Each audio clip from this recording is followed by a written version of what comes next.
Hello friends, welcome back to Gupta smart classes. आज हम लोग डीडी सेट में जो यूनिट 2 का क्लासिकल मैकेनिक्स का लास्ट टॉपिक है वो देखेंगे, वर्क एनर्जी एंड पावर। और इसमें से unit after completion of unit 2 हम लोग एमसीक्यूज भी देखेंगे। और आप ये वीडियोस से गो थ्रू होते हैं तो ये मेरा चैलेंज है कि आपका एक भी क्वेश्चन डीडी सेट में नहीं छूटेगा। अगर वो क्वेश्चन किसी आता है तो अगर वो किसी से नहीं बनेगा तो आपसे भी नहीं बनेगा, ठीक है। अगर वो आपसे भी नहीं बनेगा तो किसी से भी नहीं बनेगा, ठीक है। तो हम लोग वर्क स्टार्ट करते हैं। तो वर्क क्या है कि on applying a force on an object it is displace from its position in the direction of the force. मतलब कोई भी हम वर्क होने के लिए ये दो कंडीशन होना चाहिए, फोर्स शुड बी एक्ट और ऑब्जेक्ट का भी डिस्प्लेसमेंट भी होना चाहिए। तो सिंपल हम देखते हैं कि वर्क का फॉर्मूला क्या होता है, फोर्स इनटू डिस्प्लेसमेंट। तो फोर्स इनटू डिस्प्लेसमेंट, डिस्प्लेसमेंट हमें पता है, displacement distance between initial and final position. तो देखिए कोई भी ऑब्जेक्ट है, एक एग्जांपल से हम लोग समझते हैं, कोई भी ऑब्जेक्ट है और ये यहाँ पे पोजीशन है और इसमें कोई हम फोर्स अप्लाई करते हैं, ठीक है। तो ऑब्जेक्ट फोर्स अगर सपोज 5 न्यूटन का अप्लाई करते हैं और ये 2 मीटर डिस्टेंस मूव करता है, ठीक है। और ये ऑब्जेक्ट कहाँ आ गया, यहाँ। तो डिस्प्लेसमेंट क्या हो गया, इनिशियल टू फाइनल पोजीशन। तो डिस्प्लेसमेंट आप बोलोगे कि सर डिस्प्लेसमेंट हो गया 2 मीटर, फोर्स कितना हुआ 5 न्यूटन। तो वर्क क्या हो गया, तो फोर्स इंटू डिस्प्लेसमेंट। तो 5 इंटू 2 क्या हो जाएगा 10 न्यूटन मीटर। तो ये क्या हो गया वर्क। तो ये एक सिंपल सा एग्जांपल आपको पूछ सकता है। तो इसका यूनिट क्या होगा, तो न्यूटन, फोर्स का यूनिट न्यूटन, डिस्प्लेसमेंट का मीटर। तो ऐसा यूनिट क्या हो जाएगा न्यूटन मीटर। न्यूटन मीटर को ही हम जूल बोलते हैं, जैसे फोर्स में जूल साइंटिस्ट के नाम पे रखा गया है, तो न्यूटन मीटर को भी हम जूल बोलते हैं। सीजीएस में यूनिट क्या होगा, तो सीजीएस में न्यूटन को हम डाइन बोलते हैं, मीटर को सेंटीमीटर बोलते हैं, तो ये डाइन सीएम हो जाएगा। इस डाइन सीएम को हम अर्ग बोलते हैं, ERG अर्ग बोलते हैं। तो ये सब आपको याद करना होगा और कोई सॉल्यूशन नहीं है। 1 अर्ग ERG को क्या बोलते हैं, 10⁻⁻7 जूल हो जाएगा, या 1 जूल इक्वल टू 10⁻7 अर्ग हो जाएगा। अब देखिए कभी कभी क्या होता है कि फोर्स और डिस्प्लेसमेंट कोई एंगल से बना रहा है, मतलब बॉडी और फोर्स में एंगल बना रहा है। तो ये दोनों क्या है, एक वेक्टर क्वांटिटी है, फोर्स भी वेक्टर क्वांटिटी है और डिस्प्लेसमेंट भी वेक्टर क्वांटिटी है। तो इसको हम लिख, एक प्रॉपर फार्मूला बनता है, work done equal to F S cos theta, ठीक है। तो एफ एस कॉस थीटा हो गया। तो इसमें हम देखिए थीटा, कॉस थीटा की वैल्यू हमें पता होना चाहिए। तो कॉस थीटा की वैल्यू क्या होती है, फॉर ये क्वाड्रेंट हम लोग ट्रिगोनोमेट्री में देखेंगे, अगर थीटा की वैल्यू 0 to 90 है तो कॉस थीटा पॉजिटिव होगा। तो जब कॉस थीटा पॉजिटिव होगा तो वर्क भी क्या होगा, पॉजिटिव। और इस क्वाड्रेंट में मतलब यहाँ से यहाँ तक थीटा की वैल्यू क्या होती है, निगेटिव होती है कॉस थीटा की वैल्यू। तो कॉस थीटा अगर निगेटिव आएगा तो वर्क डन भी क्या होगा, निगेटिव हो जाएगा, ठीक है। अब देखते हैं जीरो वर्क कब होगा। तो अगर एस इक्वल टू जीरो हो, मतलब डिस्प्लेसमेंट जीरो हो जाए, तो फोर्स भी क्या होगा, जीरो हो जाएगा।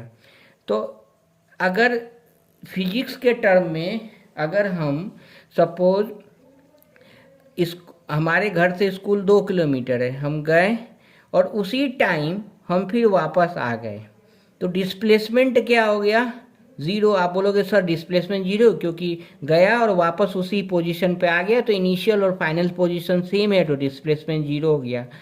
तो वर्क क्या किया, तो आप बोलोगे सर गए आए तो वर्क तो किए ही, लेकिन फिजिक्स के टर्म में वो वर्क ज़ीरो कहलाएगा, क्योंकि फोर्स क्या है, सॉरी डिस्प्लेसमेंट क्या है, जीरो है। तो डिस्प्लेसमेंट जीरो है तो वर्क डन भी क्या हो जाएगा, जीरो हो जाएगा। दूसरा फोर्स इक्वल, ये सब केसेस आपको पूछ सकते हो, फोर्स इक्वल टू जीरो है, तो फोर्स जीरो है तो वर्क डन हम पुट करेंगे तो जीरो ही आएगा। अब जब थीटा इक्वल टू 90 डिग्री है, 90 डिग्री का बेस्ट एग्जाम्पल है कि सपोज अ कूली, कूली जब स्टेशन पे कोई लोड अपने हेड पे कैरी करके जाता है तो फिजिक्स के टर्म में उसका भी वर्क डन क्या होता है, जीरो होता है। क्यों? कि देखिए ये पर्सन कूली ऐसे मूव कर रहा है, लीनियरली मूव करता है और उस पे एक ग्रेविटेशनल फोर्स लगता है जो नीचे लगेगा, तो दोनों के बीच का एंगल क्या होगा, जो ये नीचे फोर्स लग रहा है और मूवमेंट उसका लीनियर है, तो दोनों के बीच का एंगल क्या है, 90। तो इसमें हम वर्क डन इक्वल टू क्या होता है, F S cos theta. Theta की वैल्यू क्या है, 90, तो कॉस 90 क्या होता है, zero. F into S into zero, तो एनीथिंग मल्टीप्लाइड विथ जीरो तो क्या आ जाएगा, जीरो। तो वर्क डन क्या हो जाएगा, जीरो। अगर दोनों थीटा की वैल्यू जीरो हो, तो थीटा की वैल्यू जीरो हो तो वर्क इक्वल टू क्या हो जाएगा, F into S cos zero equal to one होता है, तो वर्क इक्वल टू क्या हो जाएगा, एफ एस। तो इसमें क्वेश्चन क्या आ सकता है, हमें ये भी देखना है। तो एमसीक्यू वर्क का आपको एसआई यूनिट पूछ सकता है, तो न्यूटन मीटर या जूल।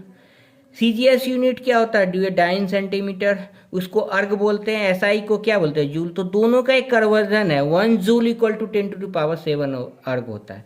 आपको वर्क डन जीरो कब होगा, तो जब डिस्प्लेसमेंट जीरो होगा। अगर आप एक पोजीशन से दूसरे पोजीशन पे गए, दूसरे पोजीशन से फिर इस पोजीशन पे आ गए, तो डिस्प्लेसमेंट क्या हो गया, zero.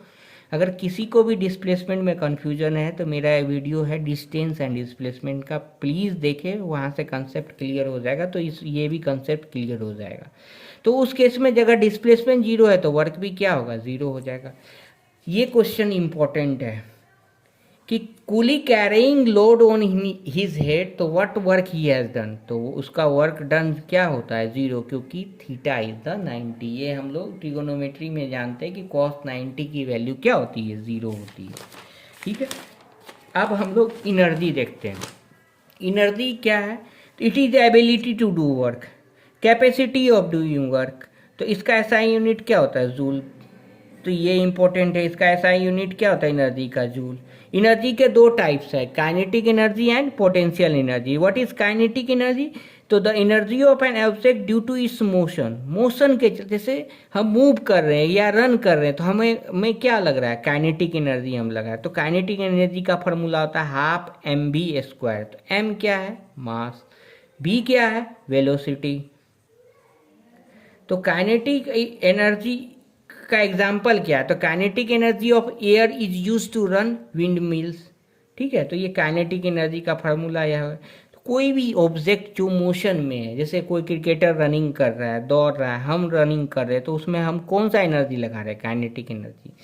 Same way potential energy क्या होता है, पोटेंशियल एनर्जी क्या होता है, जो बॉडी स्थित अपने पोजीशन पे हो, the energy by body due to इस चेंज इन पोजीशन और shape is called potential energy.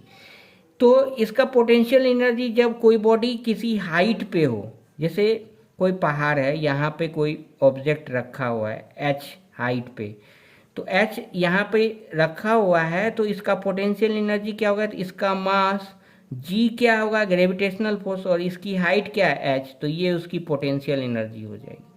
तो पोटेंशियल एनर्जी mgh। तो a stone lying on the roof of the building has potential energy due to its height। तो इसमें simple आपको पूछ सकता है कि पोटेंशियल एनर्जी, अगर ऐसा एग्जांपल दे देगा कि इसमें पूछेगा कि पोटेंशियल एनर्जी है कि काइनेटिक एनर्जी, तो ऑब्वियसली अगर वो बॉडी रेस्ट में है तो उसमें पोटेंशियल एनर्जी है, अगर वो बॉडी मोशन में है तो उसमें काइनेटिक एनर्जी है। सेम अब नेक्स्ट हम देखते हैं पावर। पावर क्या होता है, rate of doing work is known as power. तो rate of doing work, rate जहाँ भी आ जाए हम क्या बोले थे, डिवाइड बाय टाइम कर देना। तो P इक्वल टू क्या होता है, वर्क डिवाइडेड बाय टाइम। तो P इक्वल टू क्या हो जाएगा, W डिवाइडेड बाय T। तो इसका एसआई यूनिट, वर्क का एसआई यूनिट क्या होता है, जूल। टाइम का क्या होता है, सेकेंड, तो जूल पर सेकेंड। इस जूल पर सेकेंड को ही हम क्या बोलते हैं, वॉट बोलते हैं। तो आपको ऐसे रिकॉल करना है, rate of doing work is power, power equal to work by time. Work का यूनिट क्या होता है, जूल। टाइम का क्या हो जाएगा, सेकेंड, तो जूल डिवाइडेड बाय सेकेंड क्या हो जाएगा, पावर। अब देखिए पावर को हम ऐसे समझते हैं, 1 watt equal to 1 joule per second होता है। जैसे अब हम कोई बल्ब खरीदते हैं, तो बल्ब अगर 100 वाट का है तो इसका मीनिंग क्या है, तो हम याद करेंगे वाट, वाट मतलब जूल पर सेकेंड, मतलब 100 जूल पर सेकेंड, मतलब 1 सेकेंड में वो बल्ब 100 जूल एनर्जी इमिट करती है, इसका मीनिंग यही हुआ। अब क्लियर है? अगर 60 वाट है तो 1 सेकेंड में वो 60 जूल एनर्जी इमिट करती है। ठीक है, अब इसको हम किलो में कर दें, 1 किलो वाट, तो किलो में कर देंगे तो क्या करेंगे, 1000 से मल्टीप्लाई कर देंगे, तो 1 किलो वाट इक्वल टू क्या हो जाएगा, 1000 वाट।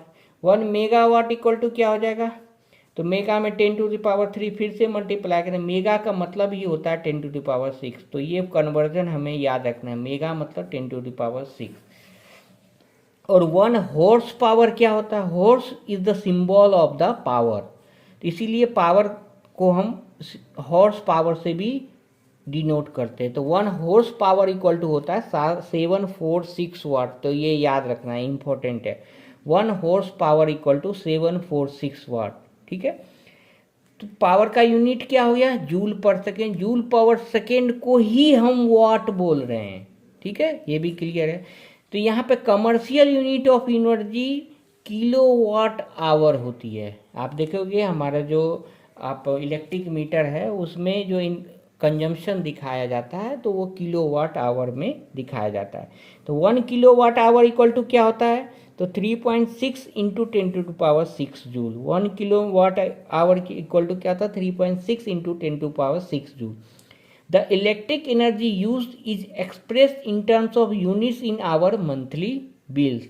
तो 1 unit equal to 1 kilowatt hour आता है। तो हम लोग देखेंगे अगर बोलते 10 यूनिट उठा या 100 यूनिट कंजम्पशन हुआ तो 100 किलो वाट आवर कंजम्पशन हुआ। तो electric energy use is express in terms of units in our monthly bills, और 1 unit equal to 1 kilowatt hour आता है। तो पावर से क्वेश्चन जनरली ये कन्वर्जन फॉर्म में ही आएगा। पावर का यूनिट पूछ सकता है तो वाट होता है, फार्मूला पूछ सकता है वर्क डिवाइडेड बाय टाइम। तो आपको फार्मूला हमेशा, मैं बार बार बोलता हूँ, फार्मूला याद रखना है। फार्मूला से हम यूनिट कैलकुलेट कर लेंगे। फिर अब किलो, किलो कन्वर्जन याद रखना है, किलो मतलब 1000, मेगा मतलब 10⁻6, और ये याद करना पड़ेगा और कोई चांसेस नहीं है। 1 हॉर्स पावर इक्वल टू 746 वाट। अब ये बल्ब 100 वाट का है तो इसका मीनिंग पूछ सकता है, तो वाट मतलब जूल पर सेकेंड, तो 1 सेकेंड में कितना इमिट एनर्जी कर रही है, 100 जूल। तो आज हम लोगों ने क्या देखा, पूरा वर्क पावर एनर्जी। ठीक है, तो work is the force into displacement, simple है। वर्क का यूनिट क्या होता है, जूल। सीजीएस यूनिट क्या होता है, अर्ग। 1 जूल इक्वल टू 10⁻7 अर्ग। थोड़ा सा टफ क्वेश्चन करना चाहा तो पूछ सकता है कि वर्क कहाँ, किस केस में पॉजिटिव होगा, तो जब थीटा की वैल्यू 0 से 90 होगी, या जब थीटा की वैल्यू 90 से 270 होगी तो निगेटिव वर्क भी होगा। जीरो कब कब होगा, जब डिस्प्लेसमेंट जीरो होगा, ये इंपॉर्टेंट है, डिस्प्लेसमेंट जीरो होगा। इनिशियल और फाइनल पोजीशन का डिस्टेंस अगर जीरो होगा। फोर्स जीरो होगा जब थीटा इक्वल टू 90 डिग्री होगी। अगर कूली लोड कैरिंग कर रहा है अपने हेड पे तो उस केस में भी जीरो वर्क होगा।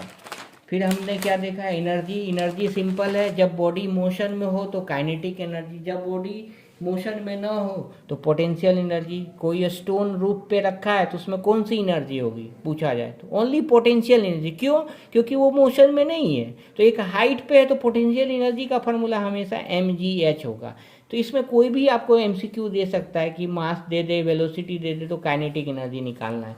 सेम वे हम लोग पावर भी अच्छे से देख लिए। इसमें kilowatt hour 1 horsepower equal to, horsepower ही क्यों बोलते हैं, याद रखना, horse is the symbol of the power, one of the strongest animal in the world.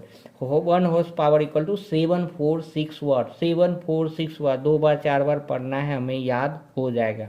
Commercial unit of energy क्या होता है, kilowatt hour. 1 kilowatt hour 3⁻3.6 into 10⁻6 joule, और 1 unit equal to 1 kilowatt hour. Hopefully आज हमारा ये unit 2 classical mechanics पूरा cover up हो गया, कंसेप्चुअल पार्ट, और इसमें कुछ हम जो एमसीक्यू एग्जाम में आ सकते हैं हमने देखा, और इसमें जो भी प्रोबेबल एमसीक्यू हो गए हम अपकमिंग लेक्चर्स में देखेंगे। और आप इस लेक्चर को अच्छे से देखिए, कोई भी डाउट हो तो कमेंट बॉक्स में कमेंट कीजिए और अपने फ्रेंड से शेयर कीजिए, और इससे बाहर कुछ नहीं आना चाहिए। नेक्स्ट लेक्चर में हम लोग इसका एमसीक्यू या फिर नेक्स्ट कोई टॉपिक्स देखेंगे। कोई भी सजेशन हो तो kindly comment it. Thank you very much for watching it. Thank you.